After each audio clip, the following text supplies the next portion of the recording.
I haven't heard anything, but I haven't really tried. Are they still doing the?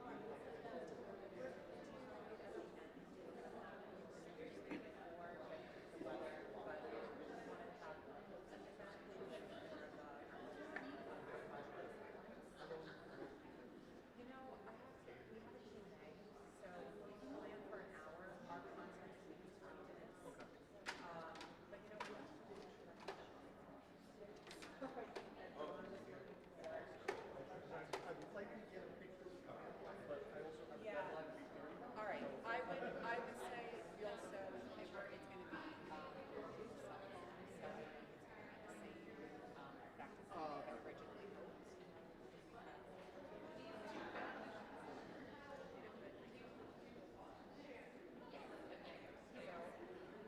Do you have anybody to do it? Just like the last look at the little girls, they can all take a quick picture outside with them. I can make it effective like it was like. Bernadette is our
all set here?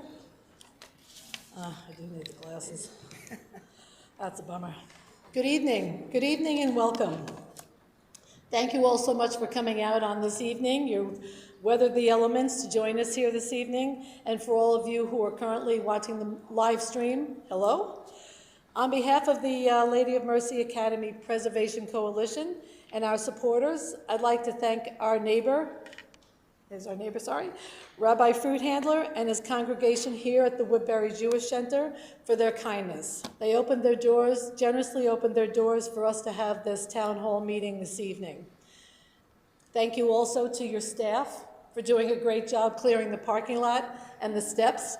Please do be careful on the way out, just in case, but you did a marvelous job. Thank you so much for all your work.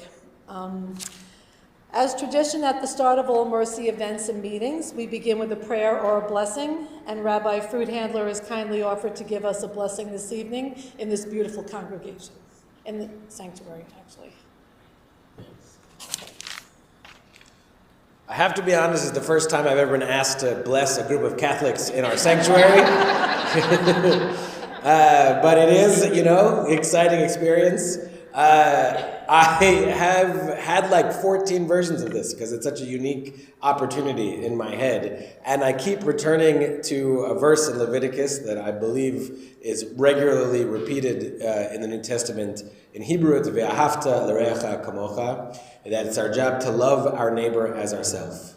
And you all and your children and some of your children's children, by guessing, I won't tell which one I'm guessing, have been outstanding neighbors. We felt so lucky at every opportunity, whether it's to share parking or just to be on the same page. So we are thrilled to be a part in this small way of I can't remember all the words you used, the preservation, keep the school open society.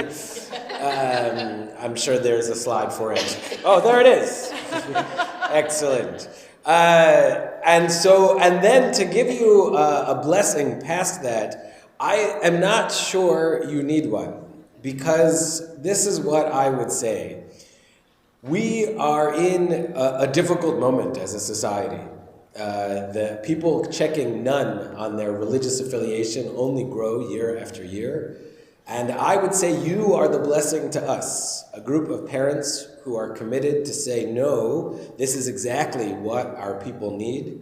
That the idea of teaching values, tradition, religion, connection to God and the Creator is such an important thing for this moment and such a great endeavor to be a part of, and we feel lucky to be able to open our doors. So instead of giving you a blessing, I'm going to thank you for giving us the blessing of being able to be a part of this exciting endeavor. Excuse me. I'm also going to repeat, I slipped like 3 times on the way up here. Please, please, please walk real slowly on the way back to your car. But mostly I want to say good luck. It is definitely always a challenge to do what is right, but I believe that you and the people online have the opportunity to do something really fantastic. And we hope to be the neighbor of Our Lady Mercy of Academy Catholic School for another 100 years to come. So thank you very much.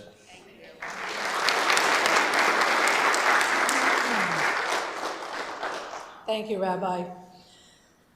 My name is Lisbeth Finnerty, and I'm the secretary of the coalition, the Preservation Coalition. Come on in, sit down, take your time. There's plenty of seats.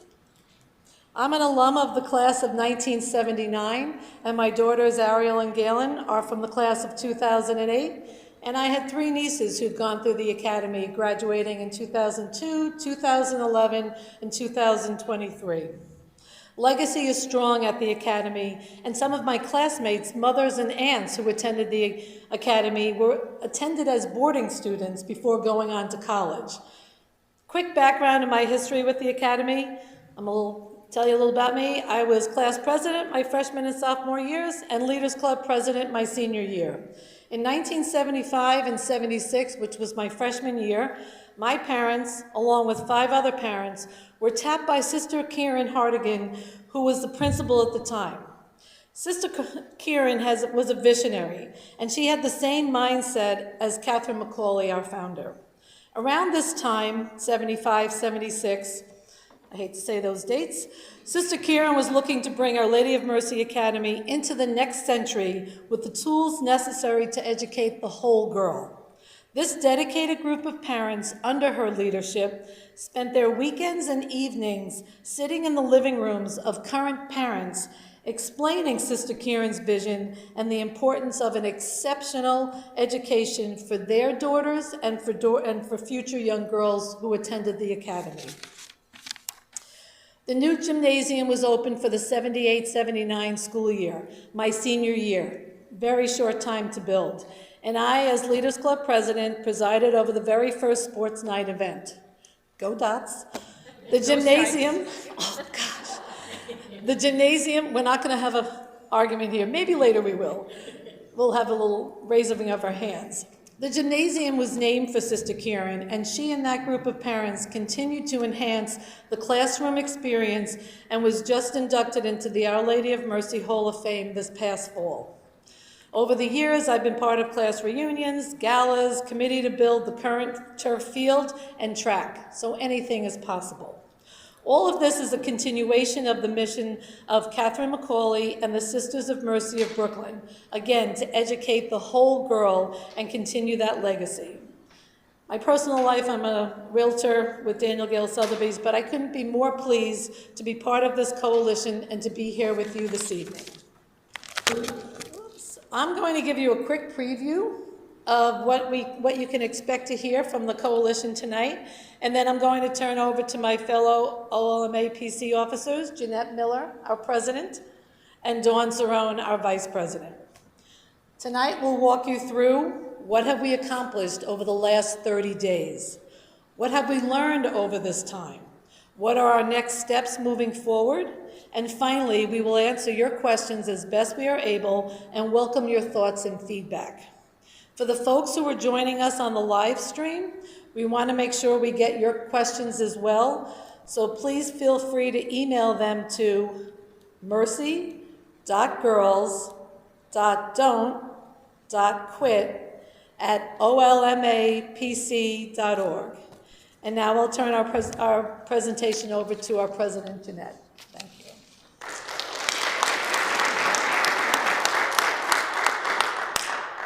Good evening, everyone. Let's do the mic adjust. My name is Jeanette Miller, and I'm an alumna of Our Lady of Mercy Academy, class of 1994 and dot captain. I'm the mother of one handsome son and 3 beautiful daughters, one of whom is a current student. In my professional life, I am a marketing and business executive, having worked at top multinational brands, and Mercy is a family tradition for me. 3 sisters and 5 nieces are also graduates. And my name is Dawn Cerrone. I am the former athletic director and basketball coach at Our Lady of Mercy Academy. I have 2 wonderful daughters that are alum, class of 2008, my daughter Cara, and Megan, class of 2011. And I joined this coalition because I firmly believe that this is the best way that I can help Mercy girls moving forward. Thank you. Well, so who are we? The OLMA Preservation Coalition is a 501c3 nonprofit organization, status pending, representing a group of dedicated alumna, parents, and friends. Our mission is clear. We have come together to ensure that the spirit of Our Lady of Mercy Academy is preserved as a vital force for educating and empowering young women for the next 95 years. In the spirit of Catherine McCauley and the Sisters of Mercy of Brooklyn.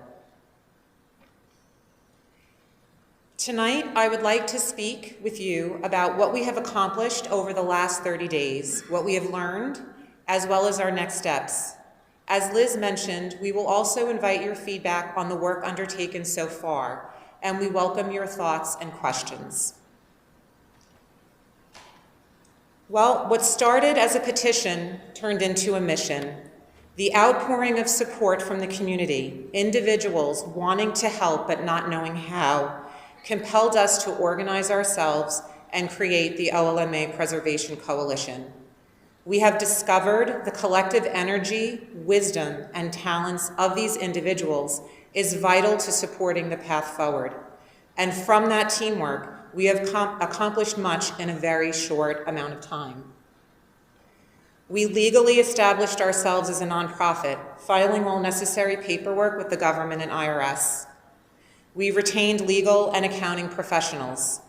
We established an online presence through our website and social media. We have engaged and provided transparency to you, our community, and we have hosted countless meetings and conversations with advisors and experts, from financiers to fundraisers to educators and administrators who have successfully reimagined, relaunched, and reopened their schools.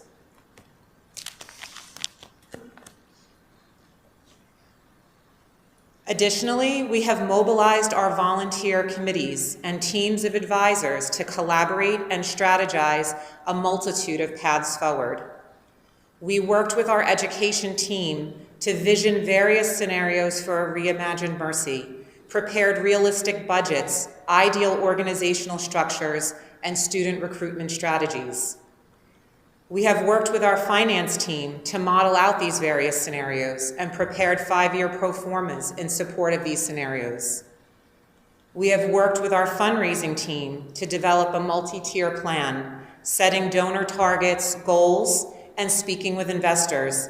And we have set up the necessary legal and technological infrastructure to support our fundraising efforts. And finally, we have worked with our real estate team to present a leasing and purchase proposal. And while our initial proposal was turned down, we are taking another swing because Mercy Girls don't quit. And we hope that Mesa and the Sisters of Mercy, that we can present them with a plan that they might be amenable to. Well, in addition to all that we've done, we have spent a great deal of time listening and learning, and we share those key learnings with you tonight. Well, first, a brief history of the school and its operating structure as we understand it. Our Lady of Mercy Academy was founded in 1928 by a local chapter of the Sisters of Mercy, the Brooklyn Sisters of Mercy. Purchasing the land in the early 1900s from a Dutch farmer, the Brooklyn Sisters established a campus in Syosset, including a convent, a residential facility, and our school. Along with this campus, the Brooklyn Sisters also owned and operated many facilities across the boroughs of New York, and it is these sisters that owned, operated, and educated and nurtured us for the majority of the school's history. But as the Brooklyn Sisters of Mercy dwindled in number, on or around 2017, they consolidated their assets as a local chapter up to a national level and ceded the school and surrounding property to the Sisters of Mercy of the Americas. And at this time, the operating model of the school changed. Our board of directors, a nonprofit known as Our Lady of Mercy Academy, Inc., became a tenant and operator, and the Sisters of Mercy of the Americas became the landlord and owner. And given the complexities of managing educational institutes in their portfolio, MESA, or Mercy Education Systems of America, was established as an intermediary advisory level between the operators and the owners. The responsibility of budgets, strategic planning, recruitment, and the general day-to-day operations of the school resided with the existing board and president. And it is this entity that is projecting to be at a loss by year end and must close. Sadly, from everything that we have learned over the course of the past month, the coalition understands and supports the decision to close. While we have explored a plan to support continuation of the existing school, it is not feasible at this point, and current students, family, and staff need to make their plans. Sorry, that was hard for me to say. However, Mercy Girls don't quit. Everything that we will be discussing this evening is for a sustainable and reimagined Mercy that would remain a vital force in educating young women for the next 95 years, in the spirit of Catherine McCauley and the Sisters of Mercy of Brooklyn, ideally on our beloved campus. Well, so if the school is closing, are there pathways forward? And the answer is yes, with cooperation from the sisters. One option is the same as what is in place today. With support from the Sisters of Mercy in Mesa, we can reestablish a new entity on the property, a new board, new leadership, and a new name. A second option is contingent upon the Sisters of Mercy agreeing to lease or sell the property, but remove their responsibility for advisory oversight and religious endorsement. In this scenario, we would work to understand the sisters' preferences and then look to sponsorship or partnership with another organization. This could include the Diocese of Rockville Center, another religious order, such as the Marianists who sponsor Chaminade, another parish, or perhaps another school, and serve as a satellite location or a sister school. And finally, a third option is to forego sponsorship and instead seed a rebirth of Mercy as an independent Catholic school. This option offers the most long-term flexibility, but would require reaccreditation as a new school, and again, a willingness on the part of the sisters. We are realistic and aware of the challenges that lay ahead. First, we need to rebuild an endowment. Education is not cheap, and this endowment will provide us with interest that will help offset debt. We need to rebuild our reputation as an institution of excellence. We strongly believe that the closure is not because of our academic offering or quality of instruction, but lack of vision and operational excellence that caused parents, students, potential students, and alumni to lose faith. And while our brand is deep and strong, rebuilding and marketing that to potential students will be a long road. We need to grow our enrollment and do so quickly. Until enrollment reaches 400 students, expenses will always exceed revenue and incur debt. And in addition to right-sizing expenses, we need additional sources of revenue outside of tuition income. And finally, to reiterate once again, none of this is possible without the support of the Sisters of Mercy. We would be honored to continue their legacy as a new administrative team on this beautiful campus. And should their interests lay elsewhere, it would be a dream realized to allow us to assume ownership of a small footprint of their land, this sanctuary and haven, to perpetuate their mission for the next 95 years. And finally, what we've learned, we have also learned that we have a passionate network that is committed to this cause. I thank you for your time, and I would like to turn the presentation over to Dawn, who will introduce us to some of those community members and walk us through our next steps. Thank you.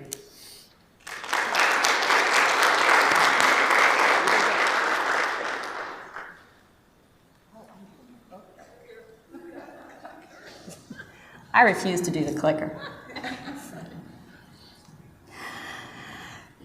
There are many reasons the Academy is beloved by so many.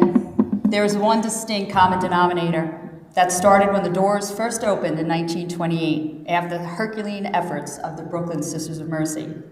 The educational experience provided to each and every student was built upon a labor of love straight from the heart. The Brooklyn Sisters of Mercy set a standard that would not waver.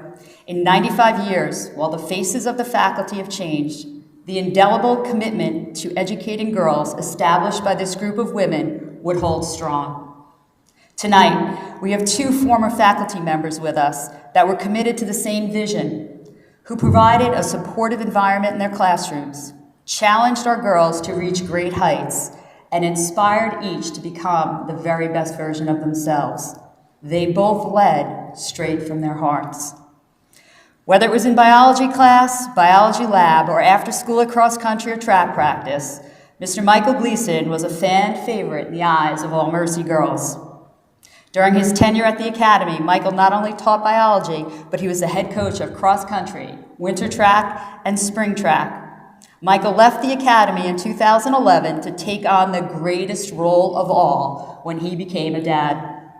Michael is the proud girl dad to 3 beautiful daughters. At this time, join me in welcoming Mr. Michael Gleason.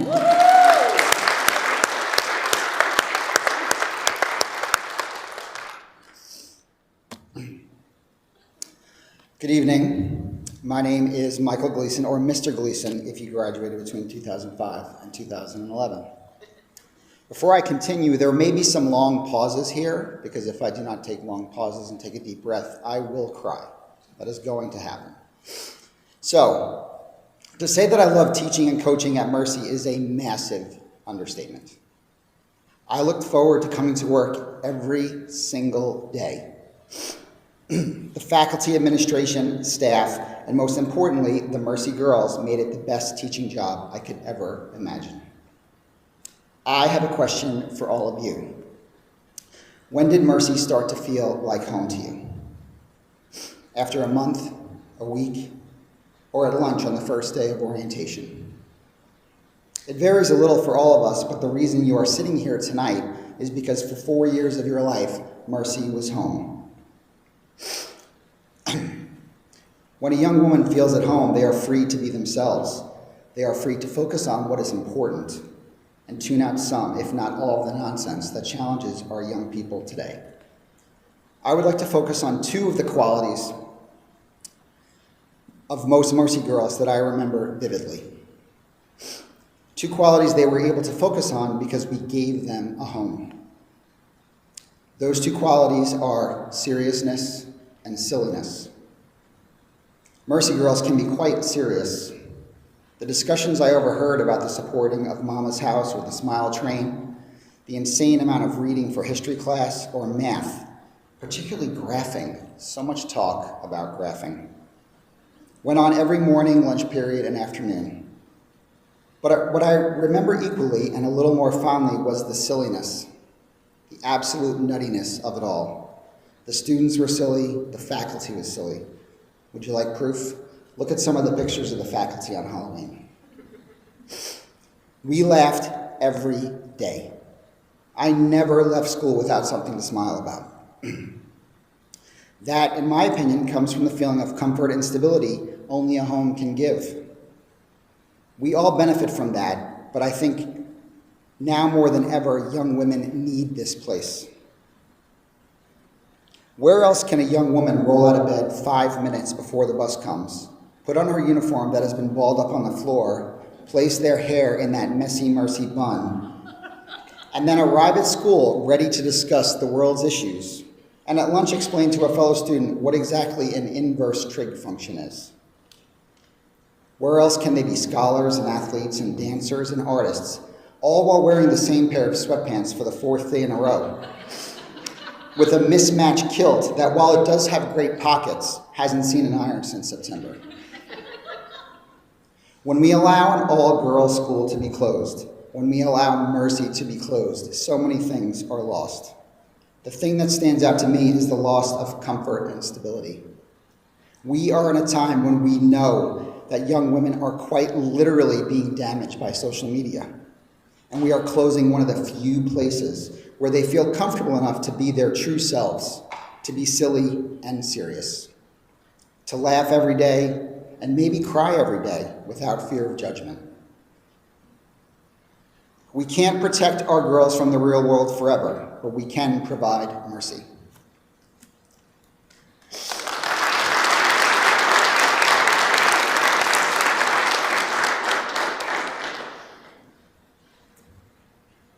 Thank you, Michael. It is with great admiration that I introduce Jen Yako, member of the class of 2000, a very proud Stripe, who returned to the Academy as an English teacher, eventually becoming the chair of the English department, before moving on to her current position at the Westbury Arts. During her time at OLMA, Jen wore many hats that included the moderator of the yearbook and shared the same title for Sports Night, where she teamed up with our very own Mrs. Q to continue that long-standing tradition that dates back to 1979. Without further ado, Jen Yako.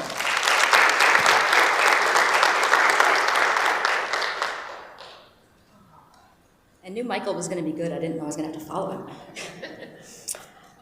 Good evening. I am here tonight to express my unwavering support for the current students and faculty of Our Lady of Mercy Academy, and to implore the Mercy Education System of the Americas and the Institute of the Sisters of Mercy of the Americas to return to the table and work with the OLMA Preservation Coalition on a viable path forward. I am both a Mercy graduate, class of 2000, and a former OLMA faculty member of 15 years from 2007 to 2022. I am also the niece of 4 proud Stripe alumni. I believe in this school, in its mission, in the charism of Catherine McCauley, and in the tremendous impact an all-girls education has on the lives of young women. Throughout my life, my Mercy experience has profoundly shaped who I am for the better. As a student, I was given a foundation of academic excellence that left me incredibly well prepared to succeed at the College of the Holy Cross and beyond. Mercy also nurtured my faith and compassion and instilled in me a sense of service and justice. Incredible and caring teachers, such as Sister Helen Lyons, Mrs. Joan Gordon, Miss Loretta Sweeney, Mrs. Sheila Berg, and Sister Jackie Walsh, challenged me intellectually and held me to high academic standards, while also seeing me as an individual, recognizing my strengths and talents and encouraging me to use them. They, and so very many other Mercy teachers throughout the years, taught their students lessons both inside and outside of the classroom, and their guidance and mentorship extended well beyond my graduation. I am honored and humbled to count myself among their ranks. Crucially, Mercy also gave me both the confidence and courage to use my voice, spoken and written, a sentiment I have heard echoed again and again by countless other alumni of all ages. The impact of learning in an all-girls environment during the formative high school years cannot be overstated. It is this environment that provides young women with the space to grow into themselves and to see themselves and other young women as leaders, intellectuals, artists, athletes, and performers. In a world where women are still fighting for full equity, a Mercy graduate goes out into the world knowing her worth, knowing that she has the right to a seat at any table and that her ideas deserve to be heard. I think we have all seen that in action over this past month, including from the current students. I can tell you firsthand as a recent OLMA teacher that this good work lives on today, and these current Mercy girls already carry that legacy with them. Finally, I know I am not alone in saying that I have Mercy to thank for giving me so many incredible lifelong relationships, and I am forever grateful for all of them. Mercy gave me a group of best friends who became my sisters, who have celebrated milestones together, supported each other through the most difficult of times, still talk nearly every day, and still laugh together so much. I am lucky to be able to say the same of my colleagues, and have witnessed it again and again in the students too. Mercy honestly is a family, and the bonds that are created within those walls and rooted in our shared faith are truly timeless. I feel so blessed to have been able to play a part in keeping the legacy of Mercy alive and passing it along to younger generations in my students who make me endlessly proud to this day. It has been a privilege to be a part of the Mercy experience and journey for so many young women over the years, and to be able to give back to the school that gave me so much. As a member of the faculty, I aspired to make my teachers and mentors proud and to continue their life's work. I can tell you with full confidence that every OLMA teacher I have worked with takes pride in continuing both the tradition of academic excellence and upholding the legacy of the true Mercy spirit, imparting it to the next generation, and ensuring that the Mercy spirit and the charism of Catherine McCauley are alive and well. Our Lady of Mercy Academy stands for preparing young women to be lifelong learners and empowering them to use their God-given gifts to make a difference in our world. Together, let us demonstrate the principled leadership that puts Mercy values into action and works assertively for what is right. Together, let us find a way forward. Thank you.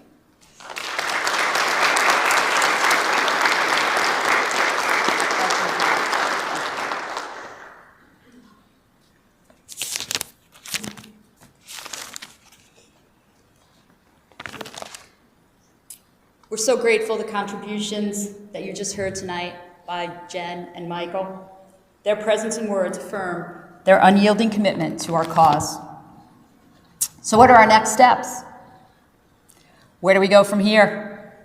I always have an idea. I've always dreamed big. There was never a game I coached that I didn't think my team could win. I was determined to assure each player on every team that we can always control certain variables. We choose our own destinies. Tonight, I stand before you to inspire you to join our team, to be all in as we dream big together. Tonight is the night we commit to joining forces to perpetuate a Catholic faith-based all-girls education for an additional 95 years. Liz Finnerty mentioned earlier the efforts of the advisory board that our parents were a part of, led by the visionary Sister Kieran Hardigan. She spoke about how they went door to door to raise funds for the beautiful gymnasium that we all call Kieran Hall. As we launch our fundraising efforts tonight, we will not have to go door to door, thanks to technology, but we will need the efforts of many to raise the estimated $20 million we anticipate we will need to properly fund a Catholic all-girls high school for the decades to come. Sometimes when you break down an offense into small parts, student athletes thrive. So let me take a stab at breaking down our initial fundraising plan. If we can get 5,000 Mercy Girls, family members, friends, and fans to commit to $100 a month for the next 12 months, we can raise $6 million in our first year. That is almost half of our Dream Big request. How about that as a game plan? Pretty good for a basketball coach. Some may be comfortable with more. Some may be comfortable with less. A consistent monthly donation will get us up and running quickly in order to meet our ultimate goal. Whether it's today or tomorrow, remember, we are only as good as the people we are surrounded by. Join our team today to support the possibility of this reimagined all-girls Catholic high school. In the words of Helen Keller, alone we can do so little, together we can do so much. I hung that quote in the varsity locker room at Our Lady of Mercy in 2007. It still hangs there today to encourage Mercy girls that their possibilities are endless. The circle of mercy is not only timeless, but is also powerful. Always remember to lead with your heart, dream big, let's go. Break out those cell phones, scan that QR code. You will definitely not regret it. And now, where are we going? We're going to a Q&A. We have questions. We have an opportunity for you to ask the questions that you want answers to. We will do our very best to answer them to the best of our abilities. And if we cannot answer your questions tonight, we will be sure to do the research necessary to get the answers to you as soon as possible. So please, anybody have any questions? I can't wait to walk around and get out from behind this podium. Questions? So, the thing I don't understand the most is, I'm assuming the land has tremendous value, and the school closing gives the Sisters of Mercy the opportunity to possibly sell that land and create a nest egg for them. So I can see why they might want to do it. Like, how are you going to overcome the ownership of the land, or the control of the land? Because that to me is such a big asset of part of this equation. Like, is $20 million enough to pay like the income to the Sisters of Mercy, where they would say we'll keep the school open and or lease you back the property? That's the one thing I just don't understand. Like, even financially, it's $20 million. Like, I was thinking that for a lot more than that. Like, that is such a big hurdle. I just don't understand like, where we are in that scale. I think I can help you to understand that. And I think the first thing that the three of us would say is that the most important thing is for the Sisters of Mercy at the institute level to be willing to have a conversation with us. And that $20 million is something that we have worked with our advisors. And I can't tell you the outpouring of support by all these Mercy girls throughout the country. We've had so many Zoom meetings, and the support and what they are doing in this world is absolutely extraordinary. So it's not a number that the three of us came up with. It's a number that has been calculated by experts. And that is to put us in a situation where we can perpetuate that education moving forward. And yes, we understand the value of the land in Woodbury, New York, and we know that there's a tremendous price tag to that right now. And I think we're just circling back to that conversation. And we don't have the exact answers, Mr. Mahan, to all your questions, but if we can get them to get to the table, we can certainly investigate that and look to pivot and come up with a strategy to be able to contend with that competitive price tag. So are they want to come to the table? They have not been willing to come to the table at this point, and we're hoping to encourage them by the enthusiasm and the effort of tonight's meeting, along with all of our other asks, for them to absolutely think about maybe having a conversation with us. We're a lot of fun.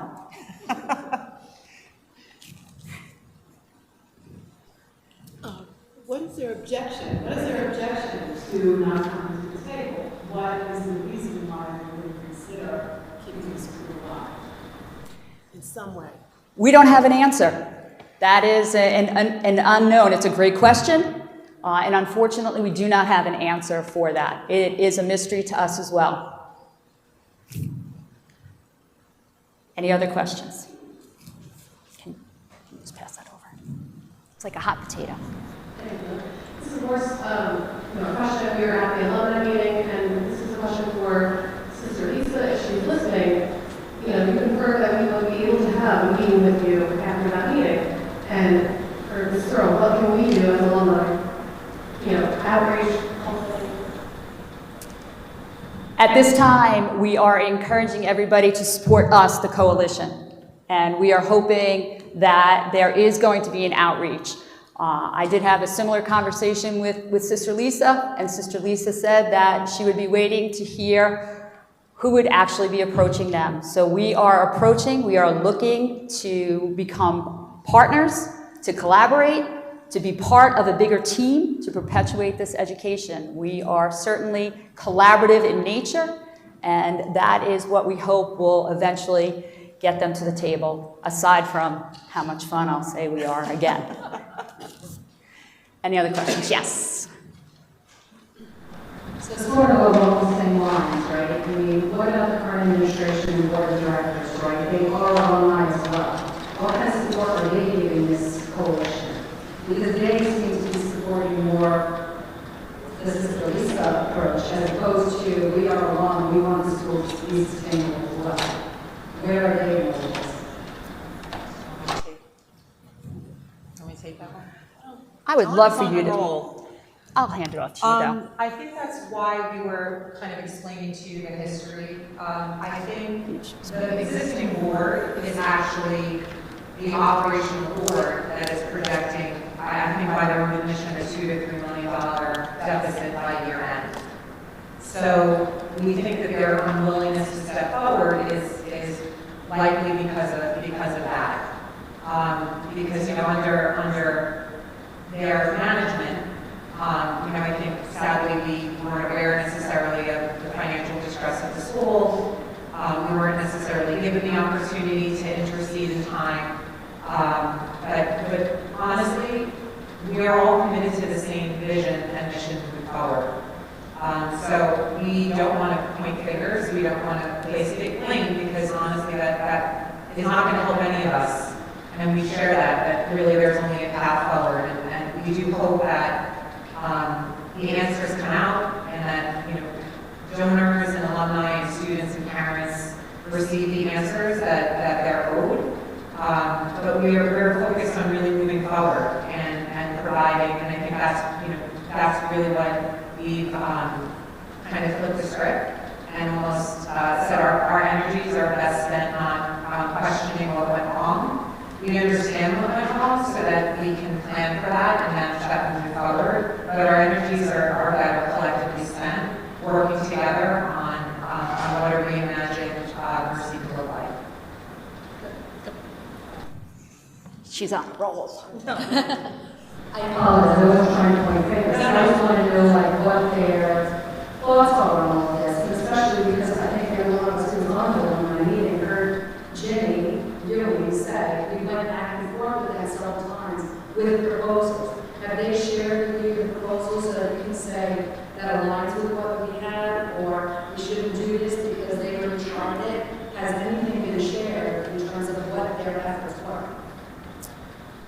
We can only speak to the piece of the advisors that we've been working with. And I can tell you that there are extraordinary Mercy girls out there that we have worked with to develop the proposal that we would like to bring forward. And I think that you all would be really proud of the work and very proud to be Mercy girls, for sure, because we have been nothing but impressed.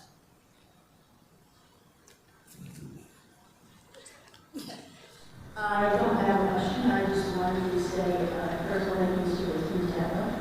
Also, to the three of you, outstanding. I worked at the Academy for 18 years. And many presentations. I went to many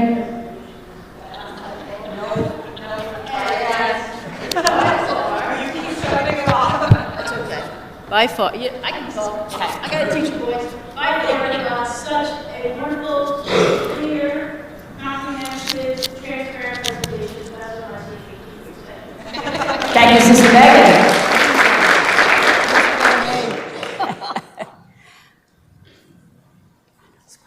I have two questions. The first question is reimagining Mercy only optional, only a possibility on the current campus, or could there be something, is the sister saying no, or Sister Lisa probably says no, Judith on 18 Concord Road, is there like another location? And my second question is, what happens, I said three. My second question, my second question is, are they aware that we have this goal and is that what I bring to the table, or are we kind of chasing unknown? And then my third question is, if we raise the money and we can't reimagine Mercy, what happens to all that? That's the easiest of the That's three. easy one. We would not keep your money. All of your money would be returned to you. So we can make that assurance to you. In the utmost of transparency, I think that, maybe not overly transparent, I'd probably be overshare, but no, we would not, all of that money would be refunded and returned to you should we be unsuccessful and moving forward and getting traction. I think your But second. we're not giving up. But we're not giving up. And we do, we do need capital. I mean, that's the reality of it. So, and we're moving forward with the utmost of positive intent that we're going to have a positive outcome that we all want. The question of the campus, I think we waver back and forth about this because the campus and the school are integral. And I think, asked earlier in the week, and I can share my thoughts personally, and would we give up the fight? And, the word coalition, when we came together, it's not about us three, it's about all of you. And, we are making the best decisions based on people stepping forward, and we've got a lot of fight. So if you have the fight, we have the fight, and if that meant that we want to continue it someplace else, if the coalition wants to move forward with that, but we feel that that campus, the building, the history of the building, is something that in our society that people are turning away from. And I shared earlier this sadness that as we see all of these Catholic schools closing, schools that educated us as children, and we go home to our hometowns and we drive past these schools that used to be these havens of thriving communities, and they're sitting empty. And we don't want to see that happen from our beloved schools. So we know it is a large effort, but I think we never thought that we would be here 30 days in. We're willing to work as hard as you are. Good. Okay. I had a question over on this side. What was the third? The third was, Wait, there was a third. the third was like, is Mesa aware of this specific financial goal, and is it almost like that if we do this, then they will meet us, or are we chasing an unknown, hoping that we'll be able to prove We have several plans. I would say we have several plans, and again, Dawn touched on it. the people who are helping us and advising us, they're involved in opening and closing schools for the last 30, 40 years, all different age groups. So we feel we have great advice and advisors. So we have several plans. We're ready to pivot. So if one doesn't work, we go to the second one. Second one doesn't work, then we pivot to the third one. And I hope that answers your question.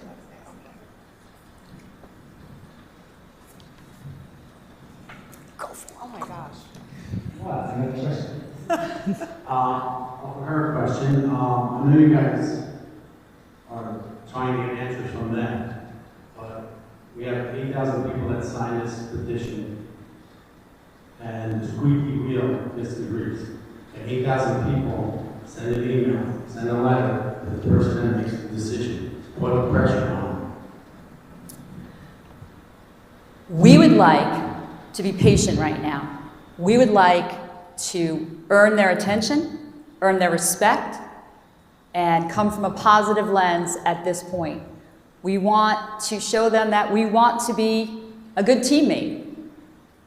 We want to encourage them to be part of our team and to collaborate moving forward with us at this time.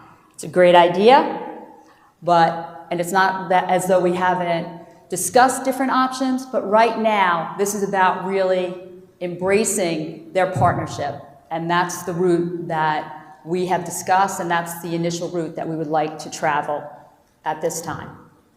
But a good strategy.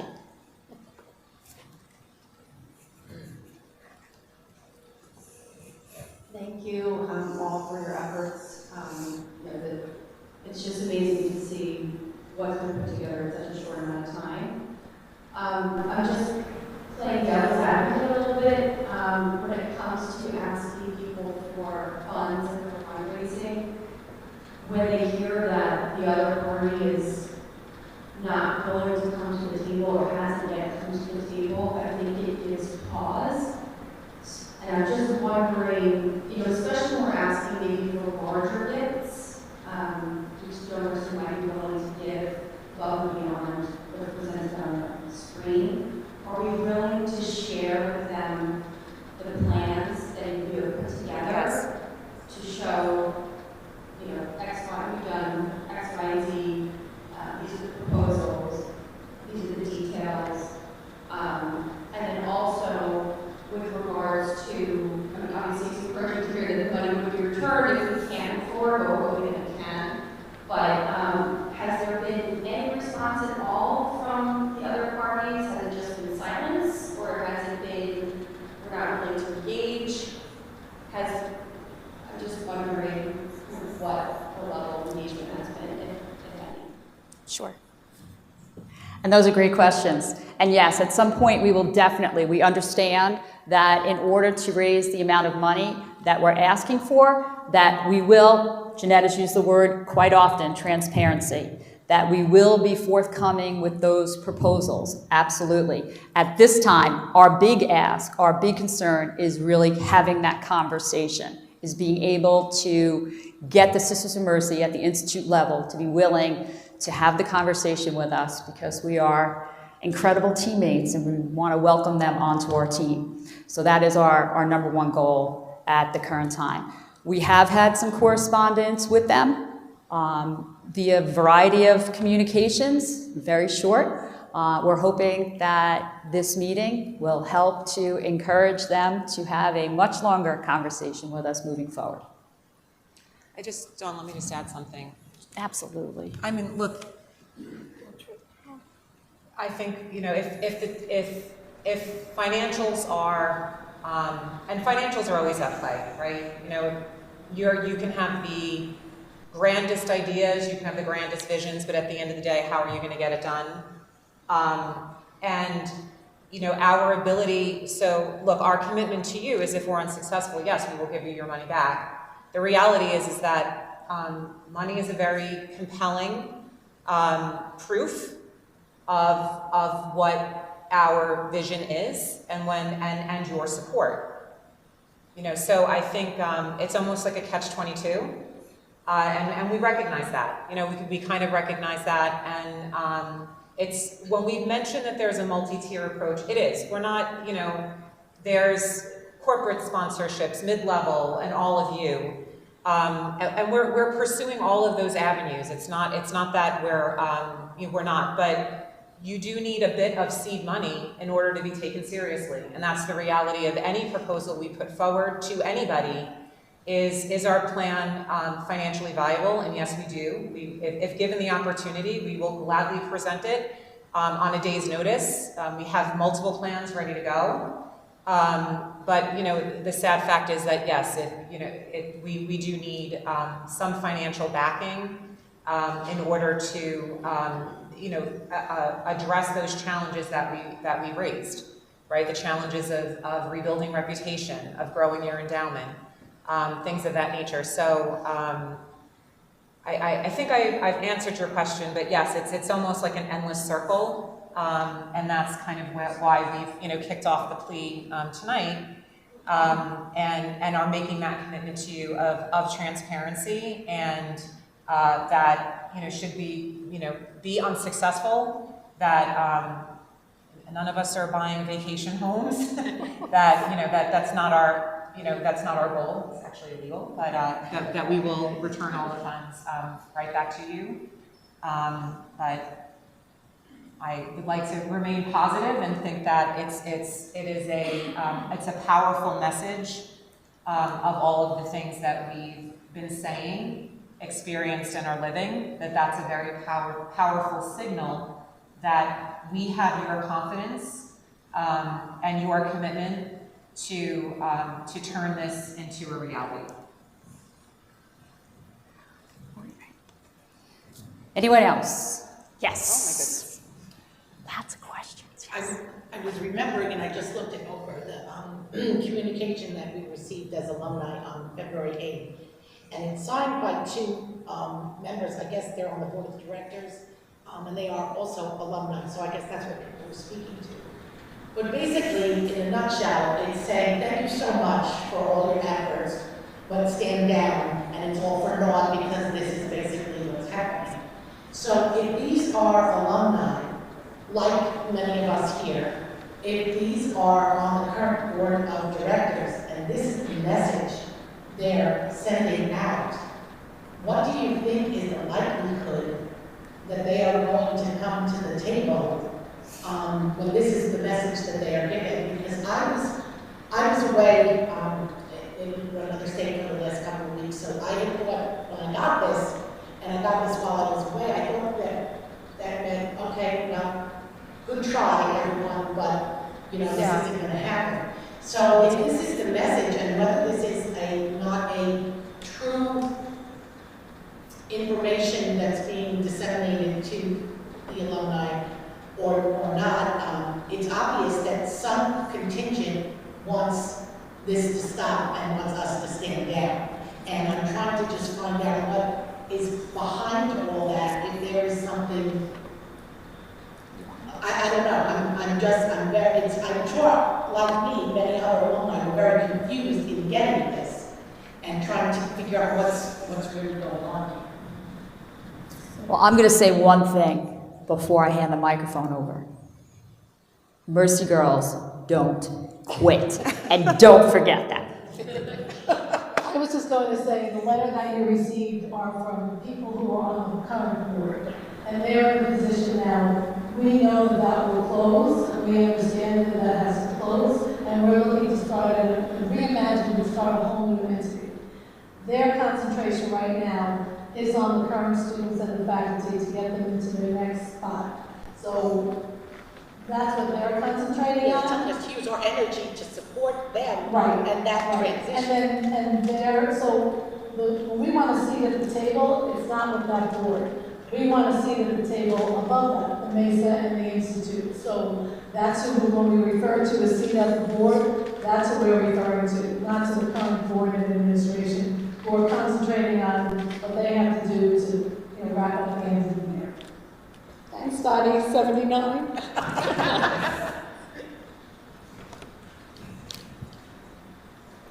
Thank you. First of all, thank you for all of the work that everyone who's involved in this coalition has put in. And I 100%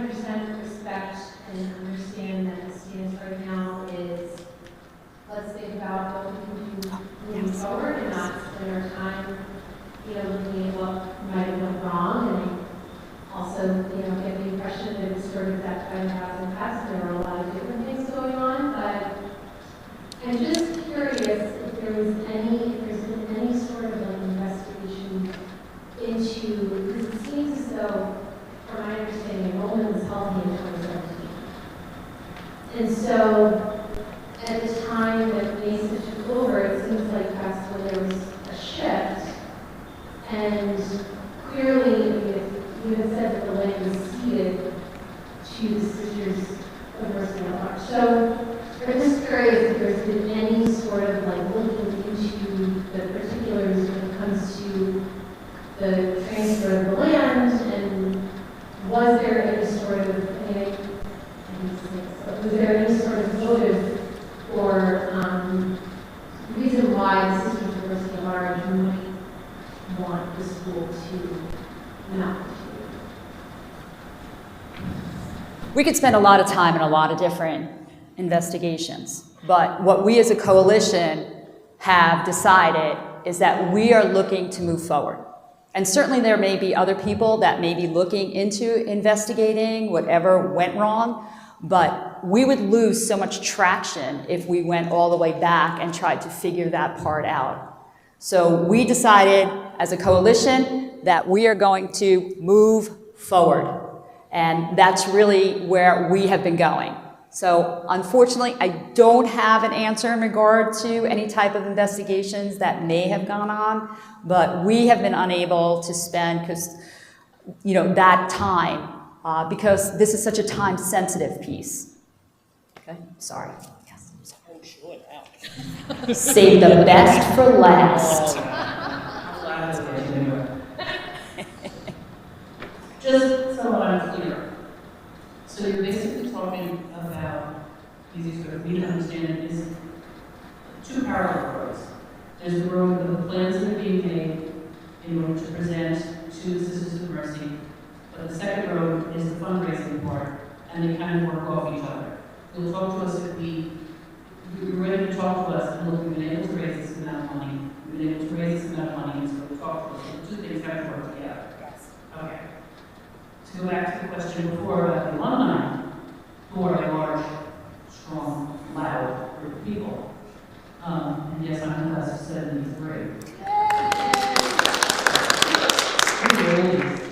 We didn't have Doc's horse strikes. We didn't have a gym. I don't remember what it was. I don't know what it was. So in order to build the amount of money, the alumni is the largest, at least in my head, the largest, most quickest group to get at. Isn't that the first place? And the Alumni Association, and which are here, are a group of people who are accustomed to dealing with their classes and their class reps. And should that be a place that we go to first, and this is the information that we can give to them?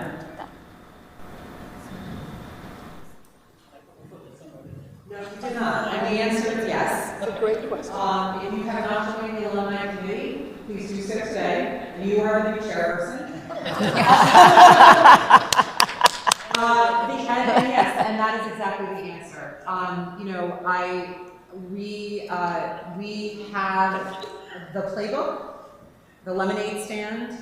So absolutely yes. The members that have stepped forward and joined, that is one of our next steps after this town hall meeting, is actually mobilizing you and giving you the tools in order to. 73 is ready. We just did our reunions. Excellent. Yes. Successful. Yes, so we will make that plea for all of those of you who are out there who, if we're your alumni class head and can mobilize your classes, please register on the website under the alumni committee, and we will be coming out after this meeting with your best strategies of helping us mobilize that team.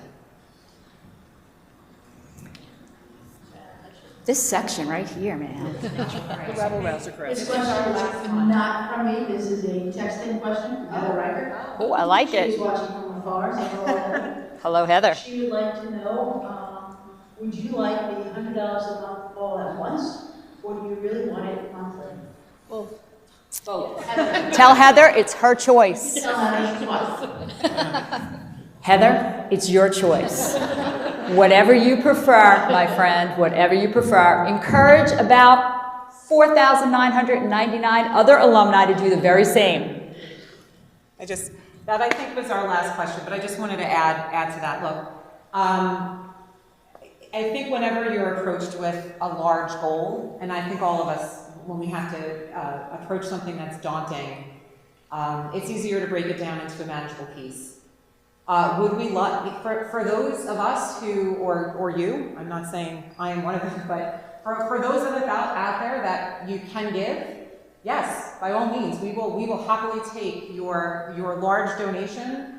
But most people, we wanted to demonstrate that it is an achievable task.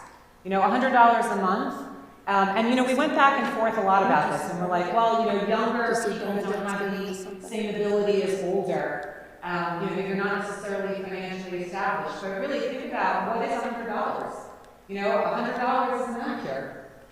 In today's day and age, it's a beautiful gel manicure that you pay, $65 for and a tip. Could you forego that one manicure a month? Would you be willing to give up, Starbucks for 2 days out of the 30 that you make out? So I think that and that's why we're making that plea. Understanding that, and kind of maybe to open people's eyes is that when it's actually not as hard, right? If we can mobilize, we're small. I don't want to say we're small. We're big in number, but small. Many hands make light work, and I think that's why we're demonstrating that today. So, $100 a month for the next 12 months, great. But by all means, if you want to open up those checkbooks and you want to send your Zelle transfers, we will happily accept. And graciously accept your generosity in order to, prove our viability and move forward. I think we have to wrap it up. Any other questions? I see one other hand. Last question, Mrs. Duran. Hi, it's more of a statement. I just wanted to, again, thank you all for your work. And I also want to assure some of the older alumni, as a parent of children of this generation, there is a need for this type of education. I can't tell you how many 8th graders I know right now that are really disappointed that they can't come to Mercy in September. My daughter's a freshman and she wants to stay.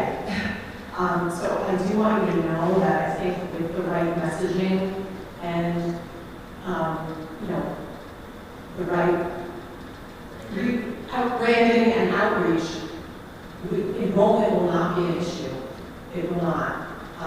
And I also remember Sister Lisa saying something in one of the meetings, if you have $20 million, I'm not going to tell you to give it to someone else. And that gave me hope. That really gave me hope. So please, we can do this. School will continue. Thank you. And that is the truth. We can do anything we set our minds to. So with that,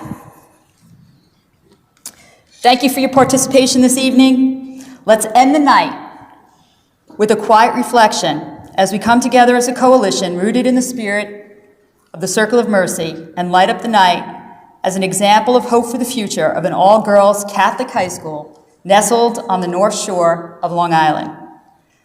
Please take a moment to turn on the flashlight on your cell phone. Can you figure out how to shut the lights off? Get the lights. I think it's like a whole power room. Okay. It's a little back there. All right, we're working on this. Please take a moment to turn on the flashlight of your cell phone as we dim the lights for our moment of silent reflection.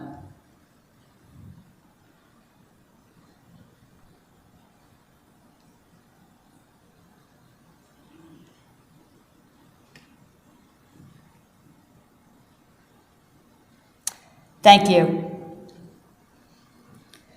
We would like to once again. Oh, wait a minute. Thank you for waiting.